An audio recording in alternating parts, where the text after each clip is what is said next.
Some people say life begins at 40, but I'm here to tell you that life can begin at 50, can begin at 60, and even begin at 70. You're not too old to start that new and exciting thing that you've always dreamed of starting.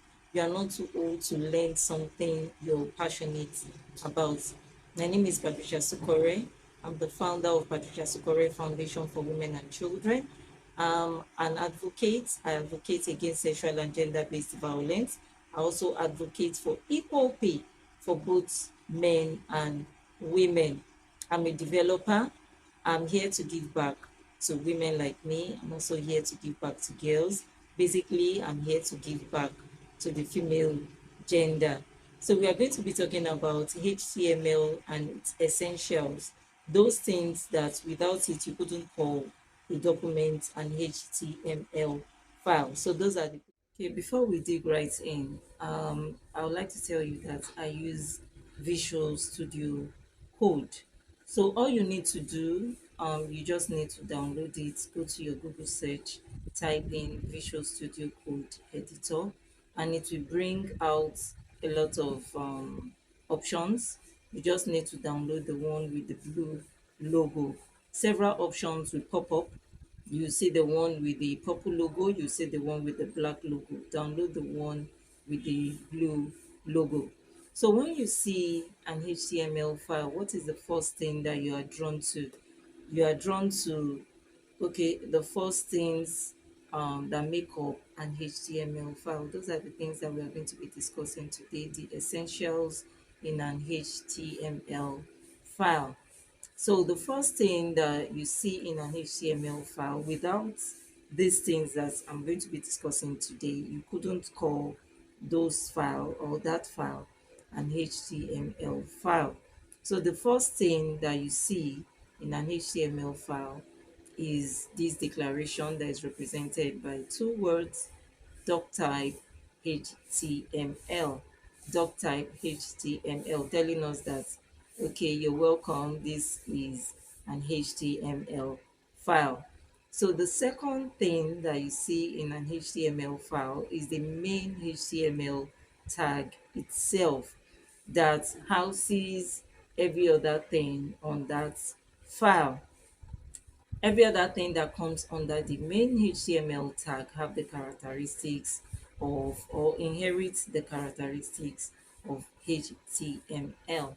So under the main HTML tag, we will be seeing two major tags again, the head and the body. The head and the body. Under the head, we have information about the website. Under the head tag, we have information about the website, and that's also where we load CSS and JavaScript files. Then under this head tag, we have the first thing that we see under the head tag is the meta tag that has its chassis set to UTF-8. This is a Unicode used universally by all websites. The second meta tag under the first meta tag that has an attribute of name with the value set to viewport. Then there's another attribute in this second meta tag, content. The second attribute is content. Then it has its value as width. Then there's a hyphen, device, hyphen, then width again. Then it has its initial scale set to 1.0. This tells us that, okay, we are going to have a responsive website. What do we mean by responsive website? A responsive website means that this particular website is going to be able to display on whatever device that we are using. It's going to be able to display on a palm top, on a laptop, on a desktop.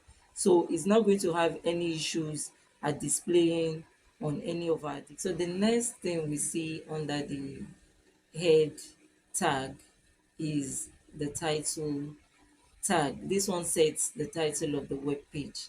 Then coming to the body tag, where I said earlier, hosts all the contents of the web page, because usually all the things in the head, we have the major tags that I said are the head and the body. The head, everything that you write in the head, all the things that are in the head will not be displayed on the website. The only thing that displays on our website are the contents in the body tag. So the first thing in the body tag are the header tags. It ranges from H1 to 6.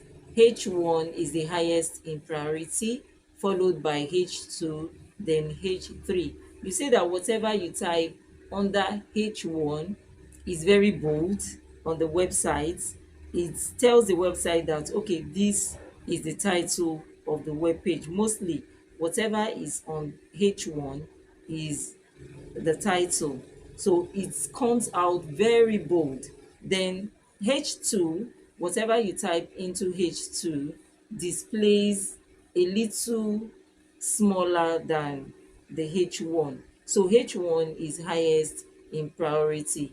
But rarely can you see these days people using H4 to 6. People don't use H4 to 6. It's very rare for you to find a website that uses all the header tags all in one website. Like I said earlier, H1 is used for the title of the web page.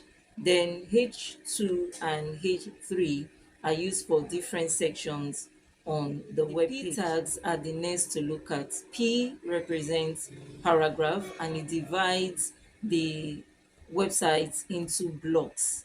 It divides the website into blocks. P represents paragraph. So you could use several P tags in your, depending on how many paragraphs you want on your website. Then we have the next tag to look at is the BR tag. BR represents line break. BR represents line break. So whenever you put BR on your website, it will just give you one line break. One line break. So no matter how many enter you put in your editor, you can put as many enter. You can press your enter so many times on your keyboard. It will only, when you see it on the website, it will only give one line space. The HTML does not understand that language of pressing enter so many times to give line break. So the only way out of this dilemma is to write your BR several times over.